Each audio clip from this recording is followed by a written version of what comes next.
ঢাকাই সিনেমার সুপারস্টার শাকিব খান ও জনপ্রিয় অভিনেতা চঞ্চল চৌধুরী প্রথমবারের মতো তুফান সিনেমায় শাকিবের সঙ্গে কাজ করে ইতিহাস গড়তে যাচ্ছেন চঞ্চল চৌধুরী। গেল 7 মে প্রকাশিত হয়েছে তুফানের টিজার। 1.5 মিনিটের তুফান তাণ্ডবের মাঝেও ঠান্ডা মাথায় দেখা গেছে একজনকে, যিনি তুফানের এসব তাণ্ডবে মোটেও ভীত নন। উল্টো তার মুখে তাচ্ছিল্যের হাসিসহ সংলাপ, তুফান খুব ভয় পাইছি রে। আবারও এলো সেই ভয় পাওয়ার প্রসঙ্গ। নতুন করে যা উস্কে দিলেন তাণ্ডবের মাঝে বসে পুষ্পের হাসি হাসা সেই অভিনেতা চঞ্চল চৌধুরী। তুফানের টিজারে শাকিব খানের পাশাপাশি তার লুকও যথেষ্ট আলোচনায়। সম্প্রতি চঞ্চল তার নিজস্ব ফেসবুক থেকে শাকিবের সাথে একটি ছবি শেয়ার করেন, যেখানে দুজনকেই দেখা যাচ্ছে হাস্যোজ্জ্বল মেজাজে।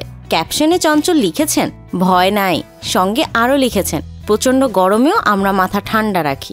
অকৃত্রিম এই হাসি দর্শক হৃদয় স্পর্শ করেছে। দুজনের হাসি এতই সংক্রামক যে ছবিটি পোস্ট করতেই মুহূর্তেই টাইমলাইন থেকে টাইমলাইনে ছড়িয়ে পড়তে থাকে।